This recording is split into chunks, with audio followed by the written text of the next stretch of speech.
Bwana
Jean-Baptiste nalingi na présenter motu oyo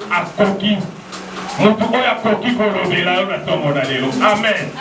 Elle s'appelle motambwisi ya église bien existe na mokili mobimba. Prémisse, église oyo eza na monde entier. Amen. Représentant na Brazzaville azali, na Angola azali, na France azali, donc mokili mobimba azali. Motu netambwisaka ba église wana nyonso yeyo nazolakisa ona ntongo na lelo.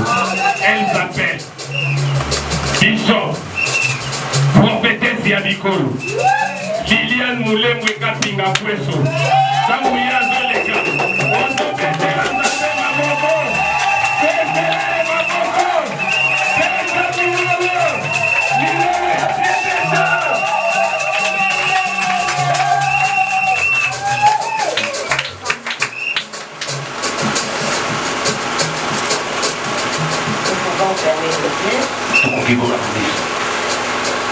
Akwena nzambi mupaku Uji mutamba kuwe watatu. Akwena nzambi mupaku Uji mutamba kunena Bawa yo Uji wewe wabitomba Yo wewe Mama tenge na tome mama na moni mudonga Ya wewe yo Uji yuko wabitomba Yepo wawa Undisho vajire Nakwena nzambi mupa Uji mutamba kuwe wasabi Nakwena nzambi mupa Uji mutamba kunena Baba wajeyo Uliko wawabitumba Iko wawajeyo Undisho vajire Bakakwena mukwawe Bakakwena mukwawe Bakakwena mukwawe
Et puis tu connais la langue là que j'aime beaucoup.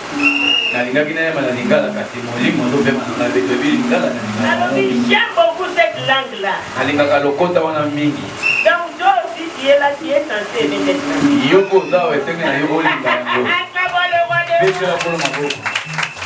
Si quelque chose t'apprécie notre Père. Nous aussi on est censé l'apprécier. Je voulais chanter d'autres gens, elle m'a dit non, non, non. Écoutez cette langue-là. J'aimerais qu'il chante à cette langue. Acclamons le roi des rois. Acclamons le Seigneur des seigneurs. Oui, Seigneur, nous dédions ta prophétie en ce moment entre tes mains. Oui, quand tu l'as dit, moi-même aussi, je suis étonné de la prophétie de Dieu. En tout cas, je suis étonné parce que des fois, je ne sais pas s'il y a déjà des gens qui ont prêché sur ça, qui ont des manières. Mais aujourd'hui, spécialement pour toi, tu dois être délivré à travers cette prophétie.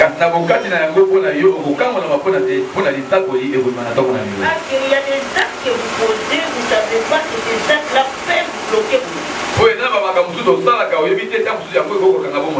Vous savez, j'ai été la première à être révélée de ça. Avant tout ça, que c'est moi qui vous apporte ce que Dieu m'a dit. Quand il me l'a dit, moi-même j'ai dit, ah bon? C'est comme ça. Toi et moi, nous allons nous délivrer comme ça. Parce que moi aussi, j'ai des actes que j'ai posés, j'ai continué à poser que je ne savais pas par rapport à la prophétie de Dieu. Amen, amen, amen. Amen. Et par là, Seigneur, nous dédions ces moments le meilleur pour nous parce que nous recevons la sagesse divine. Parlez-nous. Parlez-nous. Nous mettons hors de ces lieux tout esprit contraire à ta volonté. Nous les chassons. Au nom puissant de Jésus de Nazareth. Et nous laissons ton esprit saint se manifester. Il devient à la fête. Et les aveugles voient. Et les voitures courent et sortent. Et ne courent pas. Au nom de Jésus, que les captifs soient libérés. Que les pauvres deviennent des riches. Que ceux qui manquaient ton esprit reçoivent ton esprit de matin. Que ta grâce abonde sur tout un chacun de nous. Parce que c'est la foule de qualité que tu m'as dit. Je t'enverrai pour que tu puisses parler à la foule de qualité. Voilà la foule de qualité que tu as envoyée. Et l'autorisation de parler à cette foule de qualité. Nous t'écoutons et nous mettons en place. Dans le nom de Jésus. Nous avons ainsi prié. Acclamons le roi des rois. Oui, dans le nom de Jésus-Christ. On va nous lire rapidement dans Jean 9, verset 6.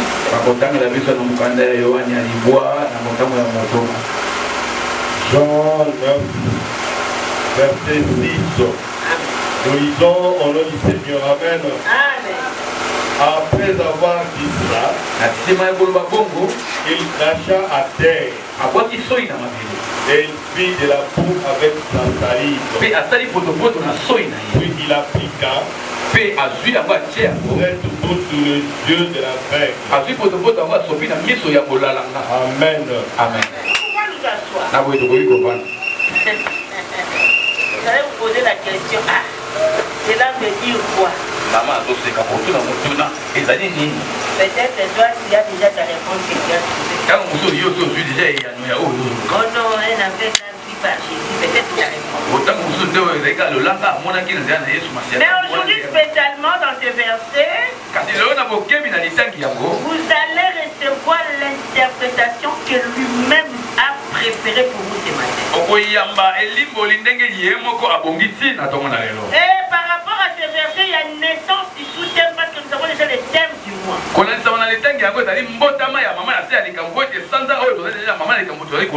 Nous savons tous que nous sommes déjà à l'intérieur, à l'interne de notre mois de juin. En tout cas, nous chaque jour, nous sommes dans la juin. Je sais que toi aussi tu es dans la jouissance. Ici, toute prophétie qui sort a des effets. La visionnaire est une prophétesse. C'est-à-dire quand le Seigneur ouvre la bouche de sa prophétesse, obligatoirement cela va s'accomplir. Acclamons le roi des rois. Acclamons le Seigneur des rois. Ici, ça ne rate pas. Et ça ne ratera jamais. Jusque dans les siècles des siècles. De génération en génération. Tous ceux qui seront au sein de l'église de Dieu seront toujours sous l'influence de cette prophétie. Cela se fera jusqu'en l'enlèvement. À moins que Jésus revienne et nous partons avec lui. Il n'est pas venu tous les descendants des générations en génération. Qui sortira au sein de l'église ne ratera jamais. Acclamons le roi. Acclamons le Seigneur. Amen, amen, amen. Amen. Raison pour laquelle quand vous voyez la prophétesse prophétiser, ne sois pas distrait. C'est l'air que l'accomplissement des bénédictions de Dieu s'accomplit. Et puis il faut savoir bien l'accueillir. Il faut l'accueillir avec des cris de joie. Alléluia. Alléluia. Amen. Amen, amen, amen. Amen. Voilà, je ne saurais pas dire, je suis tellement dans la joie ce matin. Vous allez comprendre après la prédication pourquoi j'ai cette joie. Amen, amen. Amen. Bientôt là, vous allez comprendre. Je vous laisse dans vos cœurs battre. Amen, amen, amen. Amen. Oui, bien aimé, écoutez-moi. Aujourd'hui, nous avons comme sous-thème. Tu veux jouir, garde bien ta salive. Acclamons le roi de roi. Alléluia. Tu veux jouir, garde bien ta salive. Il y en a qui vont encore dire, mais maman, on a Nazana Nzambe kaka mort. Nazana Nzambe mibale. Yemo kolo liloba, yemo bimisa na babor na yi. Acclamons le roi des rois. Amen, amen. Nazana molobi. Nora lobi loba, na lobi na nenga lobi loba. Amen. Na chanja de lokuti. Amen. Alobi na ona tongwa lelo. Tu veux jouir, garde bien ta salive. Ce que l'ingo sepela kasi bomba soina. Alléluia. Amen. Vous allez comprendre qu'il y a des erreurs que nous commettons dans la vie qui a imperfectionné nos vies.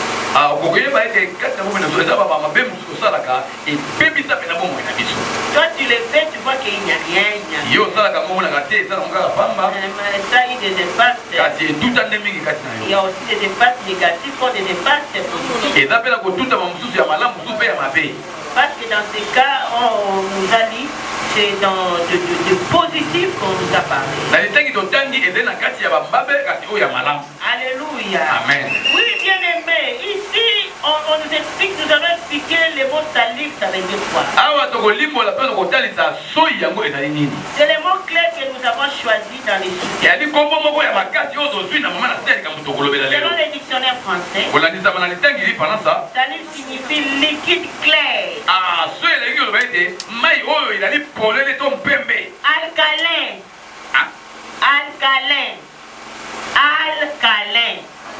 Donc, makoki yako bebisa mikozi toni oyo makalo kwa ba cancer ezali mai oyo koki na makoki ya kobebisa oyo ezali bokono nyonso.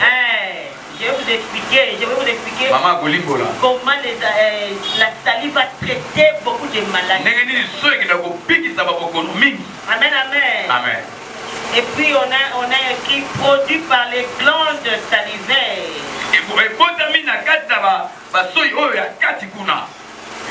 Bon, il n'y a pas de souci de l'égalité. Placé autour de la bouche et qui commence la digestion des aliments. Amen. Amen. Oyo et l'ambaka déjà bilé ya va et dans la michoko. Déjà so ye lambiako. Alléluia. Amen. Alléluia. Alors, comme nous avons déjà compris la signification des salives, et nous allons nous poser des petites questions pour répondre à ces choses. Pourquoi parlons-nous que nous voulons jouir, nous devons garder notre salive? Et quel est l'impact des salives? Acclamons le roi des rois. Acclamons le Seigneur des rois. Rapidement, nous commençons à répondre par rapport à la première question. Pourquoi parlons-nous de jouir en gardant notre salive? Si papa directement peut nous relire encore ces mêmes versets. Papa,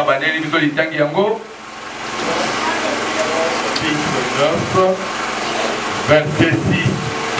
Après avoir dit, il s'acha à terre, elle fit de la boue avec sa salive. Et puis il appliqua cette boue sur les yeux de la bête. Acclamons les Seigneurs. Que toi tu es en train de maîtriser. Toi tu jettes partout des salives.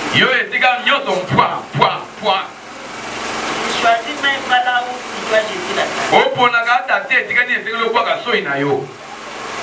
Aujourd'hui vous allez comprendre la salive c'est quoi. Quels sont ces effets physiques? Bien-aimé, la salive, cela nous permet d'être en bonne santé. Parce que si quelqu'un n'a plus de salive, c'est déjà mort. Vous avez vu ici le Seigneur a travaillé sa salive, a travaillé, c'est travaillé.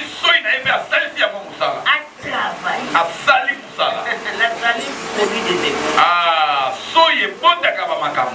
Toi qui blagues avec ta salive, tu vas comprendre qu'il y a des gestes que tu as posés. Aujourd'hui, tu dois être libéré à cause de ces gestes. Vous savez, la salive, pour quelqu'un qui est affecté d'une maladie pulmonaire, il y a paiement. C'est-à-dire même sa salive devient impure. Toi qui es là, tu vois un homme seulement aujourd'hui, une femme seulement aujourd'hui, avec ta salive là, toi tu mélanges avec quelqu'un qui a la salive infectée, toi aussi tu es déjà infecté.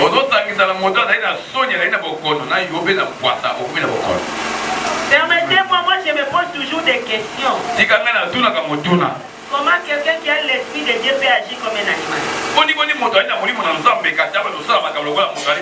C'est-à-dire, tu as aimé 100 femmes, toutes les femmes, tu as avalé leur salive. Tous les microbes dans toi. Ah, que Dieu nous délivre de ces effets. Acclamons le roi des rois. Acclamons le Seigneur des seigneurs. Tu aimes 100 hommes. Chacun de ces hommes qui avale les salives.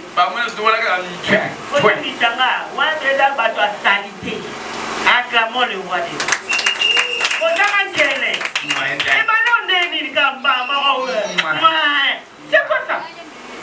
Déjà synonyme à bateau, la saleté. On ne donne pas n'importe qui. Acclamons le roi des rois. Okangola mayo mutu ya batiti sikolia kambanga batiti sokangola mayo.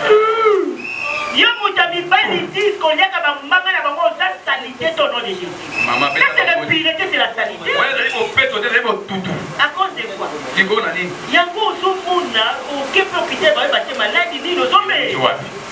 Midi maladie ezanga bakumbu. Baso ya batu komela kapamba. Acclamons le roi des rois. Acclamons le Seigneur des seigneurs. Alléluia. Amen. Bon, on va mettre il y a 100 hommes. Alingam bali 100 tous les 100 mais là baso ina. Basi 100 tous les 100 basi mais là baso ina. Wana muto tonya. Acclamons le roi des rois. Acclamons le Seigneur des seigneurs. Salité de on a libéré la salité, on a la tombe. Amen. On a libéré de cette salité ce matin. Amen. Dieu est libéré de cette maladie. Infectieux au nom de Jésus.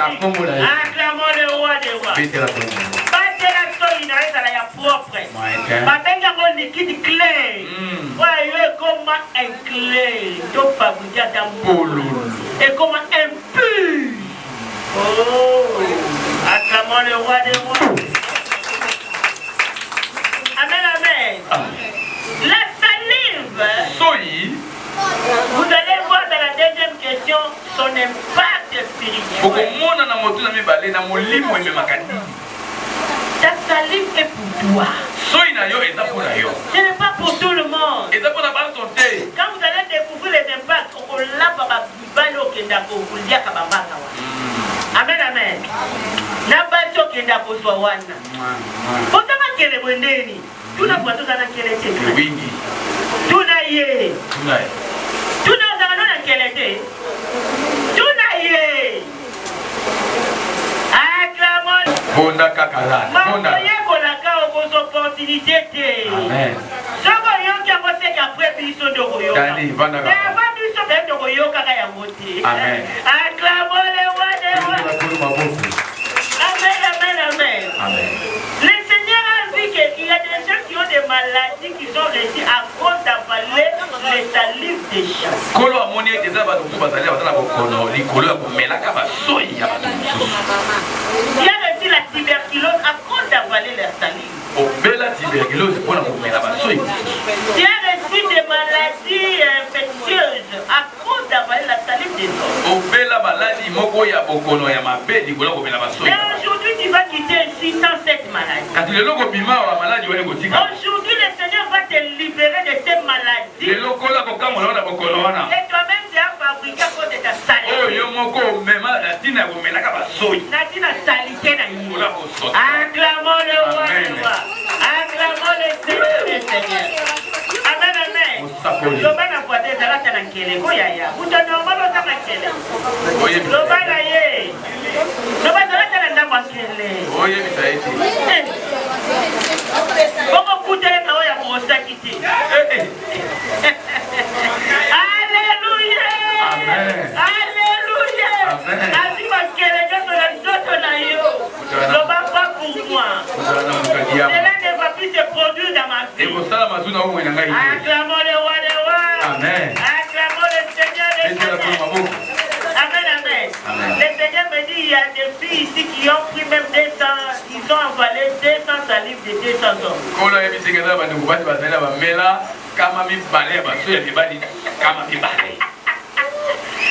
y a aussi des hommes qui ont avalé plus de 500. Soyez libérés ce matin. Soyez libérés ce matin. Soyez libérés ce matin. Acclamons le roi des rois.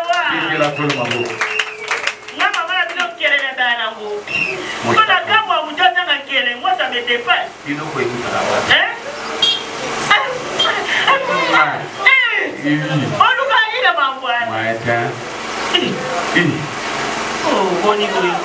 Acclamons le roi des rois. Acclamons le Seigneur. Amen, amen. Les jeunes filles conservez vos langues. Vous allez découvrir la qui est dans la salive. Ici, Jésus a pris la salive. Cette salive a injecté quelque chose. Amen, amen. Amen. Dans la vie de la vie. Et vous ne savez pas pourquoi il a utilisé la salive. Je vais vous expliquer pourquoi il a utilisé la salive. Jésus qui est le même aujourd'hui et éternellement. À la conclusion, vous allez comprendre que de la même manière qu'il avait fait au début, c'est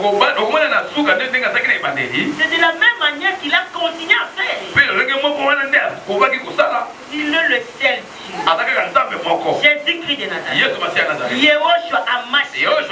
Père éternel. Il est l'unique Dieu. Il est l'unique Dieu. Il ne change pas. Jésus ne change pas. Alléluia. Jésus ne change pas. Seigneur des seigneurs. Jésus ne change pas. Alléluia. Jésus ne change pas. Le Seigneur des seigneurs. Pourquoi ne pas l'exalter Jésus? Alléluia. Jésus ne change pas. Le Seigneur des seigneurs. Pourquoi ne pas l'adorer Jésus? Alléluia. Jésus ne change pas. Le Seigneur des seigneurs. Acclamons le roi. Amen, amen. Amen. La salive a des impacts dans notre vie quotidienne, je dis quotidienne. Je vais vous faire rire. Quand notre maman était encore vivante, notre maman, c'est notre maman le douce. Yo cabareté. Amen, amen. Quand elle était encore vivante, alors elle te dit, Lily, quand tu es devant quelqu'un qui te parle, ne lui fixe pas. Toute sa salive viendra vers toi. Si la personne est affectée, tu deviens affecté. Amen, amen. Amen. Il y a maintenant un tambola na mouchon à boudin na lobo. Kalate bomo na ndoina za. Ana tambola na mouchon à boudin na lobo. Siko mouchon wana. Komo na ngoko ya kopesa batu mbota maboko. Yenda kenda mutasimba lobo na zati. Oh, ka biso ba ne mutatoche so maboko opambola biso. Azalenga na mouchon à boudin. Soko ya sabete lyobo. Aklamole wana. Amen. Avec yo pesa butu yo so ebi ke luko ka mwana okozwa ngote. Amen. Avec yo ko awa et la mesa, c'est la mesa qui a libanda bisika ya kutibe no kwa bia. Amen. O biawo. Bongo ça comme na fulu. Lobi to ta bana ya ji ko ta fulu to te rappeler. Na bi na fulu. Soki ka bozo fumula munoko betele bisolo nenga ko sosolo ta ko ma place à pied. Wenga so ko na place à fulu bongisi déjà makolo okimamba. Amoni fulu. Donc, après, mais sur la foule ou anati. Il y a tout ce qu'on voit, il y a qui nous a la moitié. Tout naïe. Tout naïe. Alléluia. Alléluia. Donc, elle aimait tellement la propriété qui est. La propriété est mon akamwa. Amen, amen. La propriété est mon repère. Akamwa. Bien aimé. Écoutez. Si Dieu te parle, peut-être il y a une infection qui t'arrive.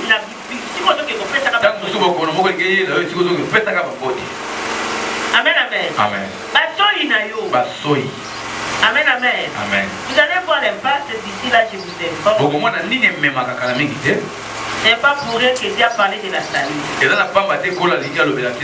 vu des jeunes garçons qui aiment donner la salive partout.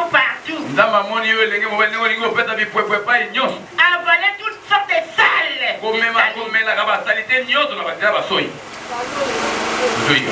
Amen, amen. Dieu vous a vu. Dis à ton voisin, tu as déjà volé de combien? Pose-lui. Pose-lui, tu as déjà volé de combien de personnes? Hein? Posez-vous des questions? Oh, pas tout naïf.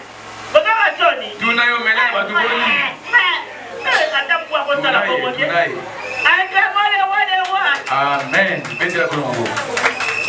Comment est-ce que vous allez avoir un qualité? Pourquoi on a quel est la tombe? Et vous avez quand même battu. Vous avez battu Malunga. Amen, amen. Amen. Bien aimé, la salive a des impacts dans la vie du La salive sur le plan physique peut te produire beaucoup de maladies dans ton corps.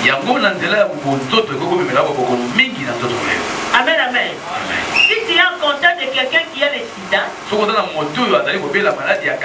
que ses dents coulent le sang, quand vous vous embrassez, tu avales le sang là, tu es embêté. Ok, maman te dit zoto mais mon nom on a un keleza et dans un keleza. Oh lokota bona muno. Acclamons le roi des rois.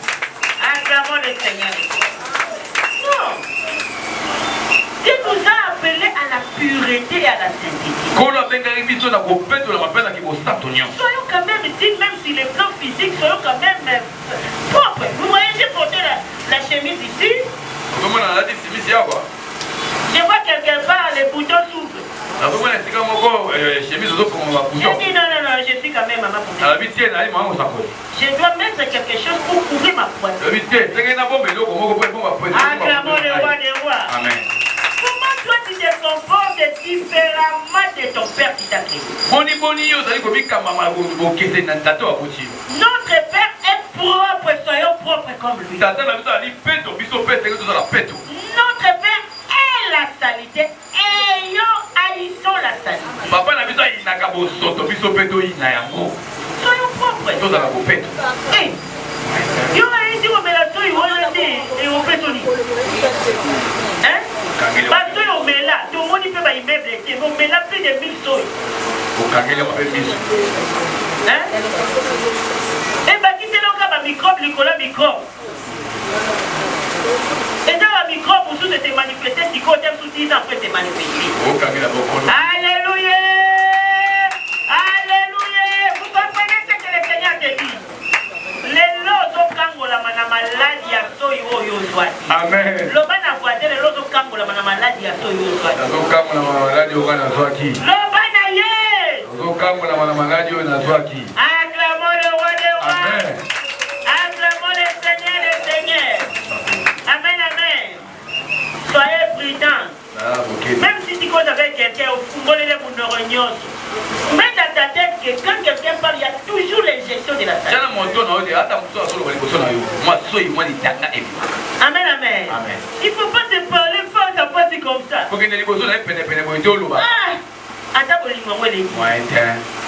Amen, amen.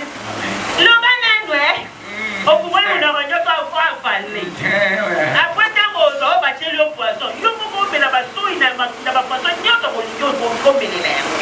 après, tu vas dire, oh, c'est quelqu'un. Oh, quelqu'un dit. Oh, il n'y a pas bon manga. Tant qu'on est dans le soin, on va créer un malade des Zakakongo. Le bas voisin à voisin, tika pour créer malade des Zakakongo. Tika pour créer malade des Zakakongo. Zongela yango. Tika pour créer malade des Zongela yango. Tika pour créer malade des Zakakongo. Le bas sambela pour la mobile no ayelo malade des Zakakongo akangolama. Ce qui t'a compromis, on le va. Sambela pour la mobile na yo amemela malade des Zakakongo akangolama. Ce qui t'a compromis ça yo. Le bas moi si pe mobile pe le bas na sambela pour la moi si na ngai oya kenda pa sange ngana yeba kolo kangola epote ambomisa ngana malade des Zaka. Ete la kole tu maboko. Alléluia. Bon, quand tu es tombé, tu l'as même sonné. Et là, tu as dit, maman, ma voix soit moi. Mon livre, mon sang, tu as mon habit, ma vie, c'est pas. Ah, mon habit. Alléluia. À toi, Benjamin, mais c'est toi, mon habit, l'homme, il est en tel. Yo,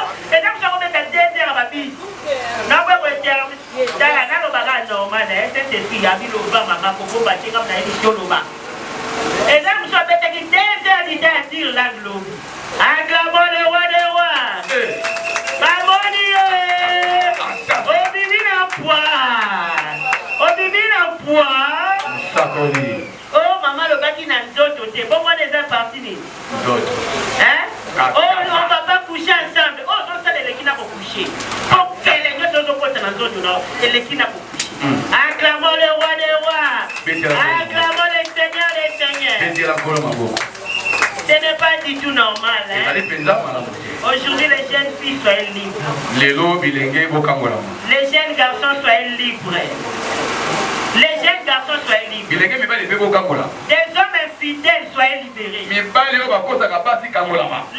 infidèles soient libérées. Acclamons le roi des rois. Acclamons le Seigneur. Des jeunes hommes soient libérés. Des jeunes femmes et filles soient libérées. Des femmes infidèles avec des hommes. Oh, je ne couche pas. Mon corps appartient à mon mari, mais c'est sali. Acclamons le roi des rois. Acclamons le Seigneur. Mon corps, c'est pour mon époux. C'est tout ce pas là-bas. Ce que tu fais, c'est plus que toucher la main.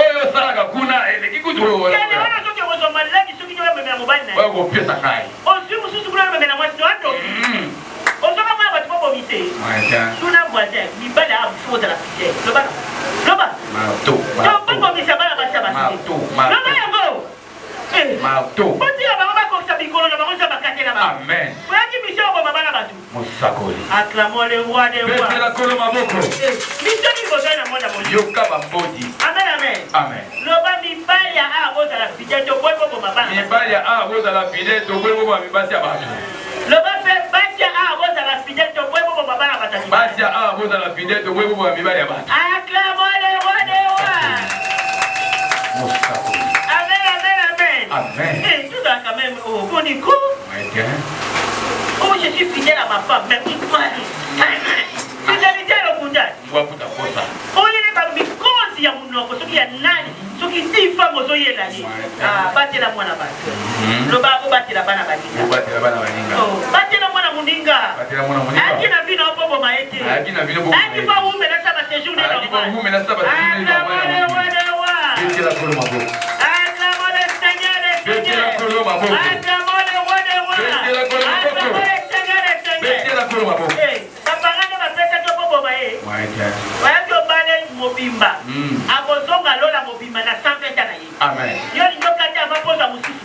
Ebosimba tena kombo na ye. Maboko edimine, maboko edimine. Tena kombo na ye. Betela Yesu maboko. Ebosimba tena kombo na ye. Amen. Ebosimba tena kombo na ye. Amen. Bazanga nkele. Lelo bokomi na nkele na kombo na ye. Amen. Alléluia. Alléluia. Amen. Jésus a utilisé la salive. Yesu a fait la kisoi. Et cette salive a fait quelque chose. Sur le plan physique, la salive peut te paralyser tout ton corps. Parce que c'est là qu'elle incarne toute l'entièreté du corps à son intérieur. Il y a déjà les diagnostics dans des laboratoires. On n'utilise plus les sangs. On commence à détecter à partir de la salive. Mais toi tu avales toutes sortes de salive. Même un animal ne le fait pas comme ça. Sois délivré ces malades. Sois délivré ces malades. Sois délivré ces malades. Sois délivré ces malades. Acclamons le roi des rois. Acclamons le Seigneur. Amen, amen. Amen. Et directement nous passons à l'impact de la salive. Vous allez comprendre que il faut garder un rôle pour pouvoir après ce qu'on voit dans la collection méthodologie comme ça. Acclamons le roi des rois. Acclamons le Seigneur des seigneurs.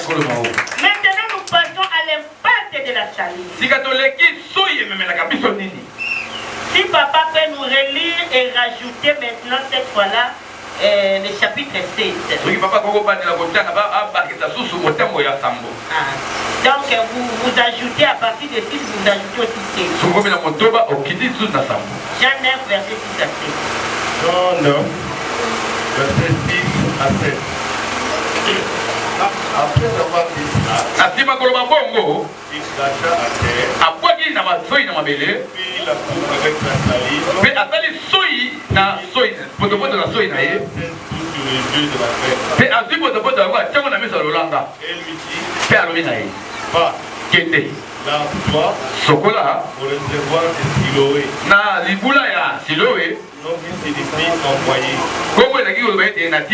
Il y va, se leva, et s'en va, retournant voyant clair. Acclamons le roi des rois. Acclamons le Seigneur des dieux. Écoute maintenant. Quel est l'impact de la salive?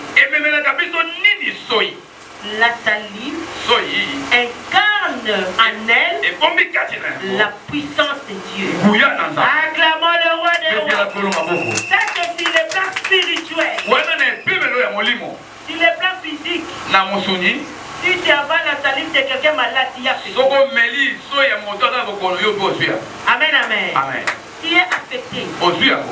Cessez avec ça. Maintenant nous partons sur les spirituels. Aujourd'hui tu vas cesser de jouer avec ta salive. Le Seigneur pouvait seulement dire à la veille, vois. La veille ne pouvait pas. Mais il a utilisé la puissance incarnée dans la salive. Ça c'est maintenant sur le plan spirituel. Écoute, notre salive sur le plan spirituel a la puissance de l'Éternel à son intérieur. Vous avez compris que la salive mélangée avec la boue a redonné la vie à nous. La vie que les autres avaient cru qu'il ne verra plus. Mais la puissance incarnée dans la salive a détruit la cécité de ce monsieur. Bien-aimé, ta salive que tu as incarne la puissance du Seigneur. Alors Dieu aujourd'hui ne blague plus avec ta salive. Dis à ton voisin, dès qu'aujourd'hui ne blague plus. Zongela yango.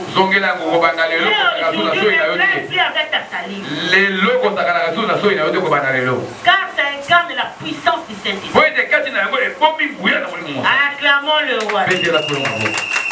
Amen, amen. Pour en dehors de la saleté, de l'impureté et des maladies infectieuses que vous recevez par la tire-lance,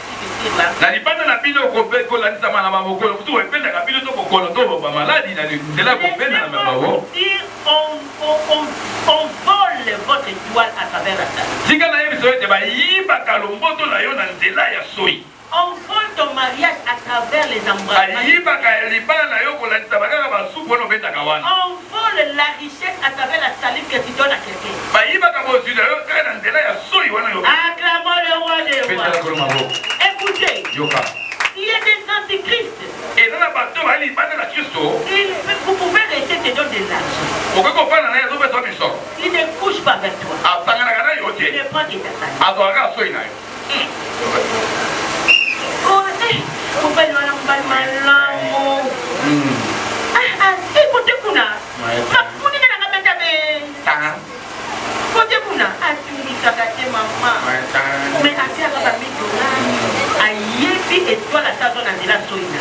Acclamons le roi des rois. Acclamons le Seigneur des seigneurs. Si ça prend $1000, il y a une natation qui peut être au Kangami na Bapi. Aïebi et l'eau va doter la soie. Acclamons le Seigneur. Amen, amen, amen. Bien-aimés, beaucoup ont perdu leur destinée à cause de leur salive.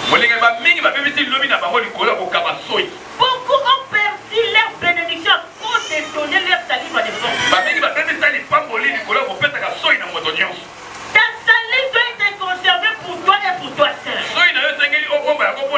Parce que dans la salive, ça incarne la puissance de l'éternel.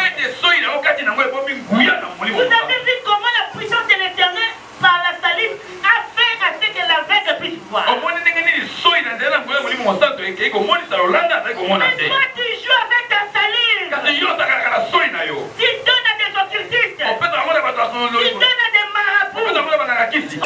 Bien aimé, le Seigneur a voulu vous révéler ceci parce qu'il vous aime. Écoute, la salive a donné la vue à la personne qui n'en avait pas. Écoute, toi ta salive, tu gères ta peau. On dit que la salive a une puissance incarnée en elle. Le Seigneur Jésus-Christ nous a montré clairement qu'il y a l'impact dans la salive. Mais toi tu blagues avec ta salive. Partout, tu jettes la salive. Même dans la tombe de quelqu'un qui est mort. Tu jettes. Et puis tu passes. Hein? Tu es même dans la toilette. Tu laisses les lavabos. Les lavabos, tu laisses. Tu pars dans la toilette. Là où parlent les choses impures, tu mets ta salive. Il y a la puissance du Saint-Esprit. Tu vois ce que ça part. Hein? Réfléchissons ce matin. Acclamons le roi des rois. Acclamons le Seigneur des Seigneurs. Amen, amen, amen. Le Seigneur a vu qu'il y a beaucoup raté de ta part à cause de ta salive. Amen, amen. La vie que tu mènes est compliquée là, c'est à cause de ta salive. Je vais te choquer, même moi je l'ai fait. Hein. Quand on m'a donné le verset, j'ai dit, hey, Seigneur, moi je ne sais pas comme toi avec tes tirs là, vous avez pour les bisous.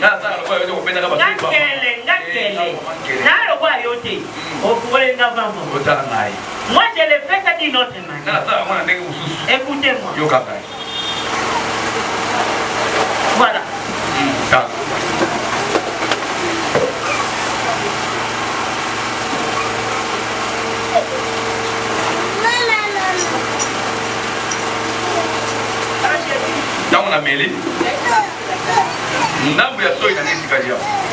Maintenant, je l'abandonne. Oh, il y a déjà une puissance qui est dans ces tours. À partir de ma salive. Maintenant, toi, tu viens, si tu es un sorcier. Tu prends cette eau. Tu peux l'utiliser dans les eaux. Acclamons-le. Acclamons le Seigneur. Nombreux les font. Mais ils ne les savent pas. Ta salive, c'est ta personne. Ta salive, c'est ta grandeur. Ta salive, c'est ta personnalité. Cesse de blaguer. Acclamons le roi du roi. Toi qui as toujours laissé une portion de l'eau, et tu as déjà avalé.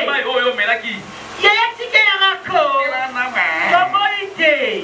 Mais si la tia kosoina, na kopeso mela soina ngala ndenge. Bozanga kele, luba na pote bozanga kele. Non bozanga kele. Oma ka faire moko na oya meli. Allez, soina wetikali. Mususu mino pe bwana kele je. Ah, boni boy. Boza quand même propre ko. Luba na pote boza quand même propre. Ah. Yango de bolingo, tuna yango de bolesa bolingo, tuna yango de bolingo. So you wanna so many de bolingo. Oh mais la bonne apôtre tonga, on sait de l'autre. Acclamons le roi des rois, acclamons le Seigneur des seigneurs. Soyons propres. Et puis la salité. Amen amen. Amen. O meli boy. Yango mela collègue nanga. Yango mela. Aujourd'hui, soya, protéger les microbes, ils ont 20 ans, et vous gagnez les microbes. Même à ta bébé, ma maman, on lui dit que ça va gêner pour le bas là. Moi, je suis venu à la carte, je suis venu mystère caché pour protéger pour dans la fête. Tant que je suis venu à la propriété, pour la peine à propriété. Moi, maman, je suis proto à moi, à Pacoli, dans le lèvre, pour faire à moi, à tout ça, à Pacoli, à pas faire moi. Wandoki.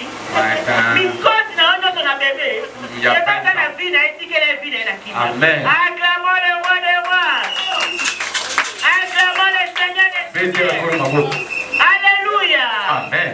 Les laits maternels n'ont pas de place parce que quand l'enfant ne voit pas, je te révèle, il ne voit pas tes laits là, il voit les sangs de Jésus. Alléluia. Il ne voit pas de sein. Allez, mon père, ça est sur une oeil en quelle était pour me dire à moi. Moi, je comme au corps de la capacité au côté. Sur une oeil au pétale. Acclamons le roi des rois. Acclamons le Seigneur des seigneurs. Amen, amen. Amen. Bien-aimé. Écoute, ta salive que tu as là, conserve-la. Ça a une puissance que ça incarne la salive. Ne donne pas de force. Quand tu bois de l'eau, tu as déjà mis ta salive. Et que tu ne vas plus continuer à boire. Est-ce que vous me comprenez? Est-ce que vous me comprenez? Est-ce que vous me comprenez? Est-ce que vous me comprenez? Mais battez la pour moto, on a déjà soigné. Amen. Acclamons le roi des rois. Oh, il y a la somme de ma bébé. N'est-ce pas la passe de la poste à maille? On a la somme de l'eau maïna. Yo, Monica, on a pour Alléluia. Alléluia. Vous avez compris que vous avez envoyé vos salives dans le monde des ténèbres. Quand que vous le sachez, on a pris ta puissance à travers ta salive. Amen, amen. Amen. Ce sont des choses que nombreux des gens ne comprennent pas. La salive va donner quelqu'un la vie. C'est-à-dire dans la salive, il y a la puissance du Seigneur. Amen, amen. Bien-aimé. Aujourd'hui, je vais t'apprendre comment j'étais ta salive. D'abord, une personne bien éduquée. Tu ne peux pas jeter la salive, les gens te regardent comme ça, tu jettes. Ça, c'est une éducation. On appelle ça se moucher. Tu peux aller là où il n'y a pas de gens. Tu pars, tu jettes. Moi, hier, c'était le mardi, j'étais avec les mamans. J'étais un peu trippé. J'ai vu la salive là qui vient. J'étais dans la prédication. J'ai l'avalé. Je préfère l'avaler. C'est toi. C'est la ngana. Mbangu na porte. Après tu rentres encore. Ce n'est pas tout. Amen, amen. Soyons propres comme l'autre. Amen, amen. Quand on veut se moucher, il faut bien le faire pour ne pas indisposer les gens. Amen, amen. Il faut aller là où il n'y a pas de gens. Quand les gens ne te voient pas, il part là-bas, il les fait te regarder. Il prend. S'il y a de la terre, tu mets. Il y a des gens qui jettent la salive même dans les carreaux. Et tout ça normal. Ah, vous avez moi j'ai déjà vu dans les carreaux la salive. C'est normal. Ce n'est pas bon. Amen, amen. Écoutez.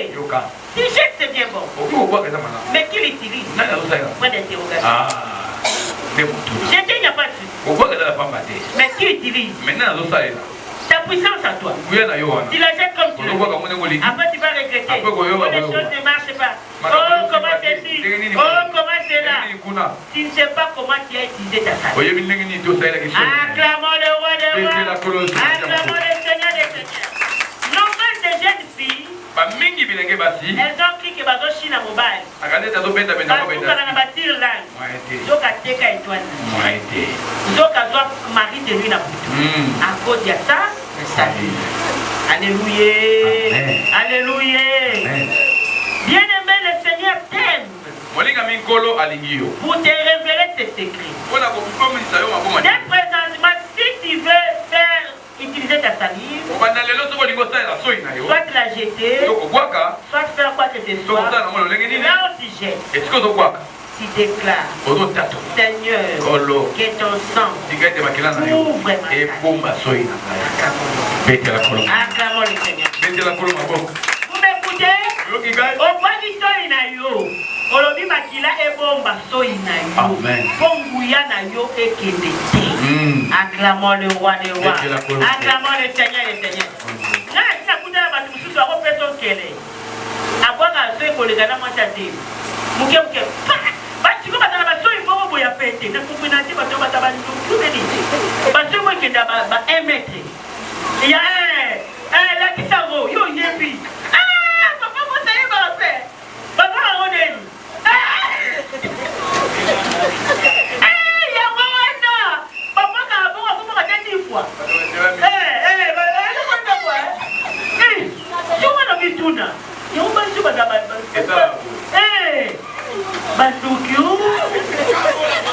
Tu es libéré ce matin.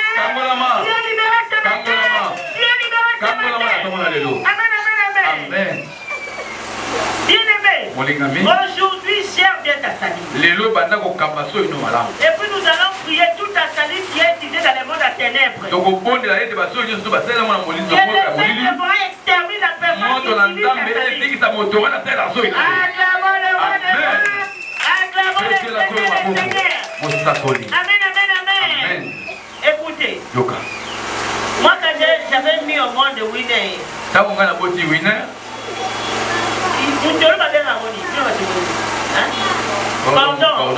cordon ombilical, dans le cordon ombilical là, pour que ça soit un peu sec. Il y a des mamans qui ont mis au monde avant moi. Malili,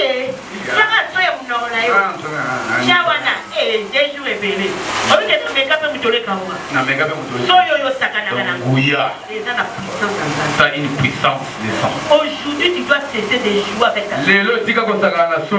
Aujourd'hui tu dois cesser avec des tirs. La température sur ma caméra. On continue à dégoûter. Là on dit qu'à dépendre à ça même ma vie on a kembo. Hier sur ma séquence à ma copie mais la vie soit. Acclamons le roi des rois. Bazana déjà ne va pas la radio. Oh les autres c'est que au bombaka. Hein? À tout bimisa repona. Dala bino bolukela ka méchant partout. Na mona ba mona minute bino bozo aso eloko muke mais ba ko ba ete battre dans la catastrophe. Amen. Alléluia. Amen. Désormais. Kobanalelo. Si quoi que ce soit, si tu n'as pas la possibilité, au moment où tu n'as pas amené secret,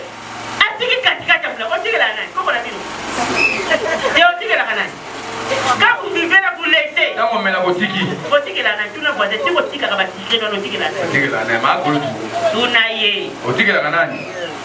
D'abord, on parle d'ici la milieu, on m'a baigné au sort, et on dit, on sort malade, la note est sur moi qui vous a voté. On a tout dit que c'est la dame mouquée. Vous savez comment elle a mouquée. La voix n'a pas été soïna, aussi qu'elle est. T'as la bonne locota milieu, sans qu'il voie. Acclamons le roi des rois. Acclamons le Seigneur des seigneurs. Amen. Amen. Amen. Ta salive incarne la puissance de Dieu. Ta salive, c'est ta personne. Ta salive, c'est ta grandeur. Ta salive. Je vais vous révéler un secret. Avec ta salive, qui va changer la vie de tes enfants. Qui va changer la vie de tes enfants. Acclamons le roi. Écoute, quand nous parlons, même quand je parle, il y a quelques salives qui sortent. Et il y a des effets par rapport à la... Vous savez, la parole ne sort que dans la bouche. Or, la bouche incarne la salive. Or, la salive, c'est une puissance.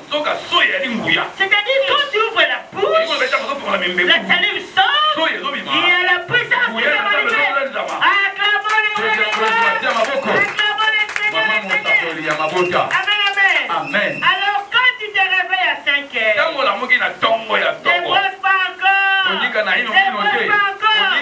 Utilise ta salive pour tes enfants. Utilise ta salive pour ton mari. Parle pour tes enfants. Parle pour ton époux. Parle pour ton épouse. La salive du matin. Ouvre les Écritures. La salive du matin change la vie de tes enfants. La salive du matin va changer la vie de ton amour. Acclamons le roi des rois. Cela veut dire quoi? Tu dois parler pour tes enfants. Tu dois parler pour ta famille. Tu dois parler pour ton époux. Tu dois parler pour ton époux. Quand tu parles, il y a l'effet de salive. Il y a l'effet de salive qui sort pour tes enfants, pour les libérer. Il y a l'effet de salive qui sort pour ton époux. Il y a l'effet de salive qui sort pour ton épouse. Il y a l'effet de salive qui sort pour ta famille. Et pour les libérer. Acclamons le roi des rois. Acclamons le Seigneur des Seigneurs. La parole a l'effet par rapport à l'incarnation de la salive qui se trouve dans elle sort. Alléluia. Amen. Vous êtes affectés par la puissance du Saint-Esprit. Par la salive de la ouette qui sort pour vous ce matin. Quand je parle, vous recevez automatiquement une puissance qui entre en vous. Quand je parle, ma salive sort. Ça change vos vies. Ça change vos vies. Ça change vos vies. Bien-aimé, la salive incarne la puissance de Dieu. Gérez bien vos salives de maison. Va parler à tes enfants à propos de leur salive. Que tes filles ne donnent pas de tire-langue aux hommes, aux garçons. Que tes jeunes garçons ne donnent pas de tire-langue. Qu'ils conservent leur langue pour leur mariage. Acclamons les Seigneurs. Aujourd'hui, nous avons des problèmes sérieux. Les mariages ne durent pas. Voilà l'un des cas. Une fille qui a 1000 salives en elle. Un garçon qui a 1000 salives. Aujourd'hui, le mariage est tout ça, c'est l'impact des salives. Mais nous allons prier par la grâce de Dieu. Le mari de nuit là que tu as reçu grâce à la salive va te quitter ce matin. Le mari de nuit et la malédiction qui sont dans tes enfants grâce aux salives vont te quitter ce matin. La salive que tu avais laissée dans ta boisson, quelqu'un l'a utilisée dans le monde des ténèbres. Et ceux qui te tourmentent maintenant, aujourd'hui tu dois être libre. Acclamons le roi. Acclamons le Seigneur. Désormais, partout tu peux jeter la salive. Jette à un endroit qui est apôtre. Pas dans les carreaux, pas là où il y a les gens. Cherche un bon endroit, tu jettes. Et puis quand tu jettes, loba penda makila na kolo batela soina. Amen. Loba makile pour marobe sans. Acclamons le roi des rois. Acclamons le Seigneur des seigneurs. Dans mon robe la robe sans frère. Kosuka na robe la sans santé. Dans la peine mon robe va robe. Acclamons le roi des rois. Pour finir. Vous avez compris que la salive incarne la puissance. La salive va donner la vue à la personne qui voit. Alors dès présentement, gérez bien votre salive. Acclamons le Seigneur. Pour finir, vous allez encore découvrir la puissance de la salive. Papa, si vous pouvez nous lire pour confirmer. Papa, nous avons lu au Nouveau Testament. Maintenant, pour confirmer aussi à l'Ancien Testament.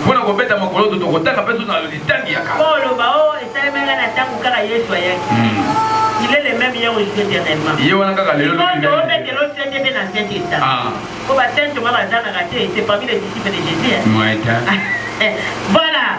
On va nous lire à Genèse 2, verset 6. Genèse 2, verset 6. Genèse 2, Verset 7. Nous lisons au nom du Seigneur. Amen. L'Éternel Dieu, Kolo Nzambe, forma l'homme de la poussière de la terre. Asali moto na putulu ya mabele. Il souffla de ses narines un souffle de vie. Pe apemi kati na mipati na ye na kati na bomoi. Et l'homme devint un être vivant. Pe moto akomi ekelamu ya bomoto. Amen. Amen.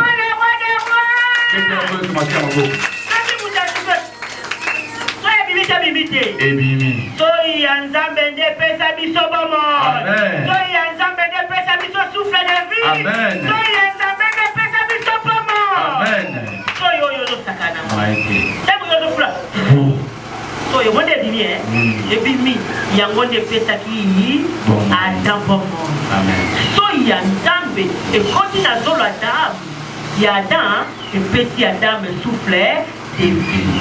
Lo lenge wana soy ya Nzambe oya bimaka na liloba na ye yango epesa ko bongo yango etombola kayo yango ebatela kabala na yango soy tango nyonso tolobaka soy ebimaka yango nde memelaka biso benediction yango batela soy na okobanda lelo yango nde ekobatela bomoi na yo ekobatela bomoi ya bana na yo de génération à génération ekomemela esengo na vie tika ete ekolo apabola opete likolo yesu telema bisiki ezali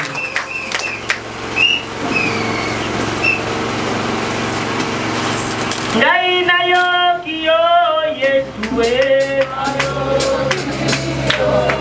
nayoki yo papa olobeli ngai yesu olobeli ngai papa olobeli